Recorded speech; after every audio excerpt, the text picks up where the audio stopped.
England दौऱ्यासाठी भारतीय संघाची घोषणा। रोहित शर्माच्या निवृत्तीनंतर शुभमन गिलकडे संघाची धुरा, तर रिषभ पंतकडे उपकर्णधार पदाची जबाबदारी। 20 जून पासून 5 कसोटी सामन्यांची मालिका। कसपटे कुटुंबियांना धमकावल्याचं प्रकरण, निलेश चव्हाण सरेंडर होणार, तर निलेश चव्हाणचा भाऊ आणि वडिलांची पोलिसांकडून चौकशी सुरू। वैष्णवी आत्महत्या प्रकरणी संबंधित संशयित आरोपी निलेश चव्हाणचा नवा व्हिडिओ समोर।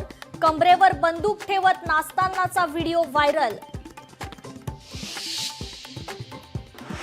पुण्यापाठोपाठ नाशिकमध्येही हुंडाबळीची घटना। 37 वर्षीय विवाहितेची गळफास घेत आत्महत्या। सासरच्या जाचाला कंटाळून आत्महत्या केल्याचा माहेरच्यांचा आरोप। पुण्यातील खराडी परिसरात बोगस कॉल सेंटरवर पोलिसांचा छापा। बोगस कॉल सेंटर प्रकरणी 6 तासांनंतर चौकशी संपली।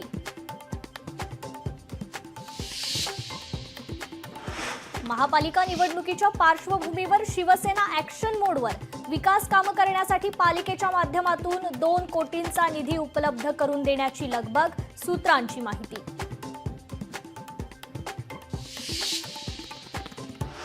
बुलढाण्याच्या मलकापूरमध्ये 1,97,00,000ची रोकड जप्त। रक्कम हवालाची असल्याची पोलिसांची माहिती। लाडक्या बहिणींच्या मे महिन्याच्या अनुदानाची तरतूद। आदिवासी विकास विभागाचा निधी महिला व बालविकास खात्याकडे वळवला। 335 कोटी 70 लाखांचा निधी वळवला। आदिवासी विभागाच्या कुठल्याही योजना बंद पडणार नाहीत। महायुती सरकार आदिवासी समाजाच्या भक्कमपणे पाठीशी। आदिवासी विकास मंत्री अशोक उईके यांचं वक्तव्य।